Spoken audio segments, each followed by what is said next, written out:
मार डालेंगी ये बंद पैकेट की चीजें, 2 पल का मजा और जिंदगी भर की सजा।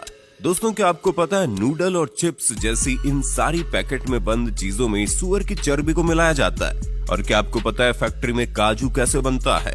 अगर आप सोचते हैं कि काजू को डायरेक्ट पेड़ों से तोड़कर मार्केट में भेज दिया जाता है तो आप गलत हो, क्योंकि काजू का कच्चा फल जहरीला होता है।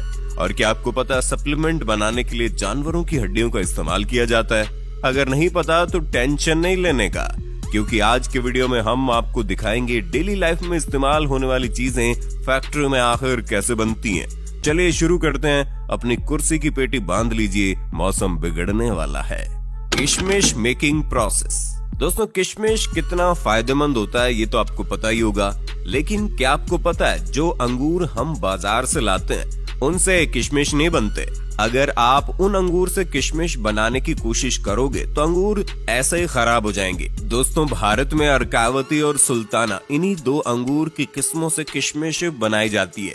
तो दोस्तों, किशमिश बनाने के लिए सबसे पहले इन अंगूरों की खेती की जाती है, और जब ये सारे अंगूर पक जाते हैं तब बारी आती है इनकी हार्वेस्टिंग की, जिसके लिए वर्कर सभी अंगूरों के गुच्छों को तोड़ तोड़ कर कैरेट में भरते जाते हैं, जिसके बाद इन्हें गाड़ी पर लोड करके प्रोसेसिंग एरिया में लाया जाता है। और फिर इन अंगूरों से भरे कैरेट को बारी बारी से इथाइल ओलिएट और पोटेशियम कार्बोनेट के मिक्सचर में डुबोकर 3 से 5 मिनट तक छोड़ दिया जाता है। ऐसा करने से अंगूरों के सारे बैक्टीरिया और फंगस नष्ट हो जाते हैं, और इन केमिकल की वजह से अंगूरों की सूखने की प्रोसेस भी काफी तेज हो जाती है और ये सड़ते भी नहीं है। फिर इन अंगूरों को केमिकल में भिगाने के बाद इन्हें सुखाने के लिए एक जालियों का सेट बनाया जाता है, और इन जालियों पर अंगूरों को अच्छी तरह फैला दिया जाता है।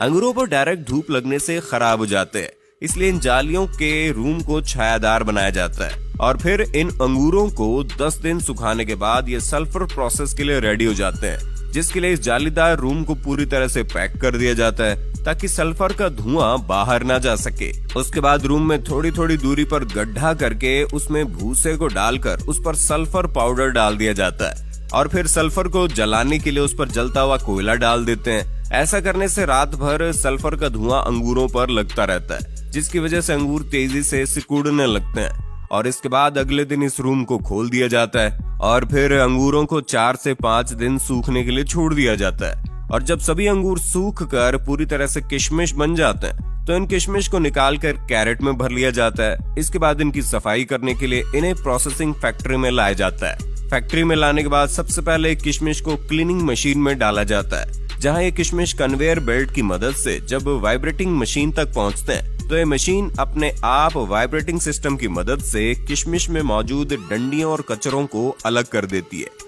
और फिर इन अलग हुए किशमिश को वाटर प्रोसेसिंग से गुजारा जाता है ताकि किशमिश पर लगे केमिकल और धूल वगैरह अच्छी तरह से साफ हो जाए। और क्लीनिंग पूरी तरह से कंप्लीट होने के बाद इन गीले गीले किशमिश को ड्रायर मशीन में सुखाया जाता है, और फिर किशमिश सूख जाने के बाद फाइनली इनकी पैकिंग करके इन्हें मार्केट में भेज दिया जाता है। Wine making process. दोस्तों, अब जब बात चली रही है अंगूरों की तो लगे हाथ ये भी देख लेते हैं कि इन्हीं अंगूरों से फैक्ट्री में वाइन आखिर बनती कैसे है। दोस्तों, ग्रेप वाइन के शौकीन लोग दुनिया के कोने कोने में मिल ही जाएंगे, लेकिन क्या आपको पता है जिस एक गिलास वाइन को पीने में आपको कुछ मिनट भी नहीं लगते, असल में उसे बनाने के लिए कितनी मेहनत की जाती है?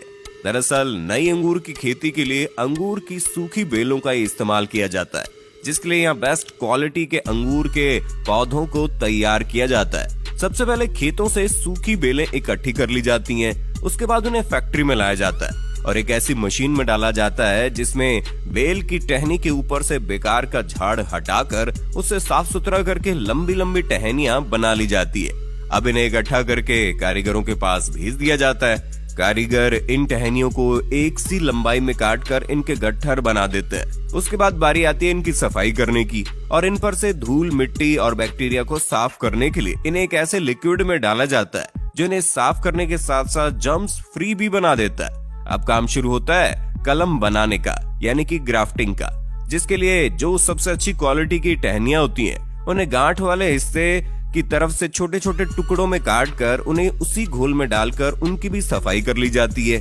उसके बाद एक मशीन की मदद से जिन टहनियों के गट्ठर बनाए थे उन्हें छोटे गांठ वाले टुकड़ों के साथ जोड़कर उनकी ग्राफ्टिंग की जाती है, जिसके लिए खास मशीन का इस्तेमाल किया जाता है। इस मशीन के ऊपर छोटे टुकड़े को फंसाया जाता है और नीचे लंबे टुकड़ों को रखा जाता है, जिसके बाद ये मशीन उस छोटे टुकड़े को लंबे टुकड़ों में फिक्स कर देती है और अब कलम बनकर तैयार हो चुकी है। अब इनमें नमी को बनाए रखने के लिए इन्हें सबसे पहले मोम के घोल में डाला जाता है। उसके बाद इन्हें इकट्ठा करके एक बॉक्स में डालकर ऊपर से लकड़ी का बुरादा डाल दिया जाता है। उसके बाद इनकी तराई की जाती है और महज 15 से 20 दिनों बाद जब इनमें अंकुर फूट जाते हैं और इनकी जड़ें निकल जाती है तो इन्हें उस बॉक्स में से निकालकर खेतों में रोपाई के लिए भेज दिया जाता है, जहाँ पर इनकी बेहतरीन देखभाल की जाती है और एक उम्दा किस्म की वाइन के लिए अंगूरों की फसल तैयार की जाती है। जब ये फसल पूरी तरह से तैयार हो जाती है तो प्रोसेस शुरू होता है वाइन बनाने का। इसके लिए सबसे पहले पके हुए काले अंगूरों को बेलों से तोड़कर इकट्ठा किया जाता है, फिर उन्हें फैक्ट्री में लाकर अच्छे से पानी से धोकर क्रशिंग मशीन में डाल दिया जाता है, जहां से शुरू होता है वाइन बनना। क्रशिंग मशीन में जो मिश्रण तैयार होता है उसमें अंगूर के छिलके और रस दोनों ही मिला हुआ होता है। अब जरूरत है इसमें यीस्ट और न्यूट्रिएंट्स मिलाने की। यीस्ट और न्यूट्रिएंट्स मिलाकर इसे 2-3 दिन के लिए फर्मेंटेशन के लिए छोड़ दिया जाता है। अब इस प्रोसेस के बाद बारी आती है वाइन में अल्कोहल मिलाने की। नॉर्मली वाइन में 15 से 20% अल्कोहल फर्मेंटेशन किया जाता है। उसके बाद बचे हुए अंगूरों को एक प्रेशर मशीन में डालकर 2 टन प्रेशर के साथ प्रेस किया जाता है। उसके बाद वाइन को छानकर एजिंग के प्रोसेस के लिए भेज देते हैं। वाइन एजिंग का प्रोसेस सालों में पूरा होता है, जिसके लिए तैयार वाइन को लकड़ी के बाइनरों में सालों तक स्टोर करते हैं। उसके बाद फाइनली वाइन रेडी हो जाती है और इन्हें पैकिंग करके मार्केट में भेजा जाता है। काजू मेकिंग प्रोसेस। दोस्तों, बच्चे हो या बड़े हो, काजू तो हर किसी को पसंद होता है, लेकिन क्या आपको पता है काजू कैसे बनता है? और अगर आपको ऐसा लगता है कि काजू को पेड़ों से तोड़कर डायरेक्ट मार्केट में भेज दिया जाता है तो आप गलत हो, क्योंकि काजू का कच्चा फल जहरीला होता है, इसलिए इसे प्रोसेस किए बगैर मार्केट में बेचा नहीं जा सकता। दोस्तों, काजू के फलों को कैशू एप्पल कहते हैं, जिसके निचले हिस्से में काजू का बीज होता है और इसी बीज के अंदर काजू होता है और इसके ऊपर वाले हिस्से से शराब बनाई जाती है। तो दोस्तों, इसे प्रोसेस करने के लिए काजू के फलों को पेड़ों से तोड़कर फैक्ट्री में लाया जाता है। फैक्ट्री में सबसे पहले काजू के फलों से काजू के बीजों को अलग किया जाता है और फिर इन बीजों को 3 से 4 दिन तक धूप में सुखाया जाता है। उसके बाद इन सूखे हुए काजू के बीजों को हाई टेम्परेचर स्टीम के जरिए बॉईल किया जाता है। ऐसा करना जरूरी होता है क्योंकि इसके अंदर जहरीला केमिकल होता है जो कि बहुत ही खतरनाक है, स्किन को खराब कर देता है, पूरी तरह से स्किन को जला देता है। और फिर बॉईल करने के बाद काजू के ऊपरी कवर को निकाला जाता है, जिसके लिए मशीनों की मदद ली जाती है, क्योंकि काजू का ऊपरी कवर बहुत हार्ड होता है। उसके ऊपरी कवर को निकालने के बाद काजू के ऊपर एक पतला छिलका मौजूद होता है, जिसे निकालने से पहले इनकी रोस्टिंग की जाती है, क्योंकि कच्चे काजू को पकाना भी जरूरी होते हैं और ऐसा करने से इनमें मौजूद चिपचिपा लिक्विड भी उड़ जाता है। और फिर रोस्टिंग के बाद काजू का पतला छिलका भी निकाल दिया जाता है और फाइनली काजू की सफाई और छटाई करके इन्हें पैक कर दिया जाता है। साबुन मेकिंग प्रोसेस। दोस्तों, साबुन का इस्तेमाल तो हर कोई करता है, लेकिन किसी को ये नहीं पता होता कि आखिर फैक्ट्री में साबुन बनता कैसे है।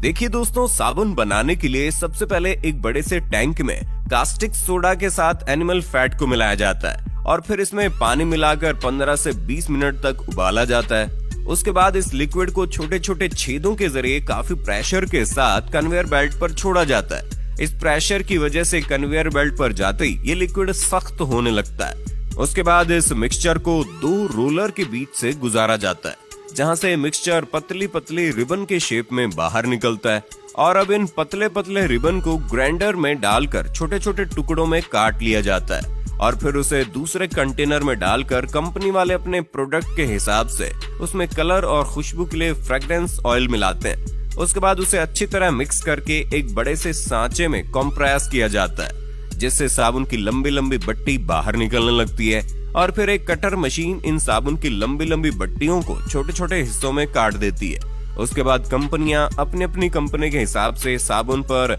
ब्रांडिंग करके उन्हें पैक कर देते हैं। Polyester cloth making. चलिए जानते हैं खराब प्लास्टिक से फैक्ट्री में कपड़ा आखिर बनता कैसे। देखिए दोस्तों, खराब प्लास्टिक से कपड़ा बनाने के लिए सबसे पहले दुनिया भर से बहुत सारा खराब प्लास्टिक का मटेरियल फैक्ट्री में मंगवाया जाता है। उसके बाद इन सारे खराब प्लास्टिक के मटेरियल को कन्वेयर बेल्ट पर डालकर बहुत ज्यादा खराब प्लास्टिक को अलग कर दिया जाता है और फिर इन खराब प्लास्टिक के मटेरियल को एक क्रशर मशीन में डालकर क्रश किया जाता है। इसके बाद इस बारीक प्लास्टिक को गरम पानी में डालकर उबाला जाता है और जब ये प्लास्टिक बिल्कुल साफ हो जाती है तो एक छलनी की मदद से इन ऑफ प्लास्टिक को छानकर बाहर निकाल लिया जाता है, जिसके बाद इन प्लास्टिक को एक रोटेटिंग मशीन में डालकर ड्राई कर लिया जाता है और फिर इस ड्राई प्लास्टिक के पाउडर को इस मशीन में डाला जाता है, जहां ये प्लास्टिक का पाउडर हाई टेम्परेचर से गुजरते हुए प्लास्टिक के लंबे थ्रेड की शेप में बाहर निकलता है। इसके बाद इसे हीट करके फाइबर बना लिया जाता है। ये फाइबर रुई के शेप में होता है, जिसके बाद इसे रुई से धागा बनाया जाता है और धागे से कपड़े कैसे बनते हैं ये तो आपको पता ही होगा। Supplement making process. दोस्तों, आजकल का दौर सप्लीमेंट का दौर है। आजकल की भाग दौड़ भरी जिंदगी में हर कोई सप्लीमेंट का इस्तेमाल करता है और हर एक व्यक्ति जो जिम करता है वो भी सप्लीमेंट का इस्तेमाल जरूर करता है। लेकिन क्या कभी आपने सोचा है सप्लीमेंट फैक्ट्री में आखिर बनते कैसे हैं? तो हम आपको बता दें, जितने भी सप्लीमेंट आपको बड़ी तेजी के साथ फुलाकर तगड़ा बनाते हैं ना, उन सभी सप्लीमेंट में ज्यादातर जानवरों की हड्डियों का इस्तेमाल किया जाता है, जिसके लिए जानवरों की हड्डियों को क्रश करके उनका पाउडर बनाया जाता है। लेकिन दोस्तों, हर कोई सप्लीमेंट जानवरों की हड्डियों से नहीं बनता। जैसे कि वे प्रोटीन दूध से बनता है, तो दोस्तों वे प्रोटीन बनाने के लिए सबसे पहले बेस्ट क्वालिटी का गाय का दूध काफी बड़े पैमाने पर फैक्ट्री में मंगवाया जाता है। उसके बाद इस दूध में एंजाइम्स मिलाकर प्रोसेस किया जाता है, जिससे दही और लिक्विड वे अलग अलग हो जाते हैं और फिर इस लिक्विड को 145 डिग्री पर गर्म करके तुरंत 4 से 5 डिग्री पर ठंडा कर लिया जाता है। इस प्रोसेस को पास्चुराइजेशन कहते हैं। ऐसा करने से इसमें मौजूद सभी बैक्टीरिया नष्ट हो जाते हैं।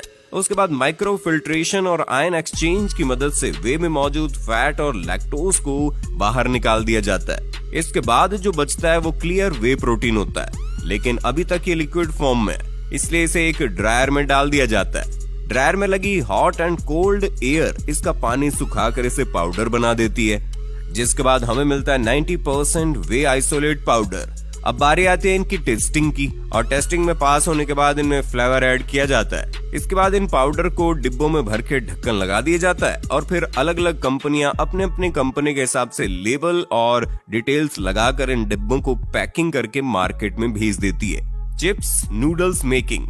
दोस्तों, नूडल्स, मैगी, लेज, चिप्स जैसी कई सारी चीजों को बनाने के लिए सुअर की चर्बी का इस्तेमाल किया जाता है।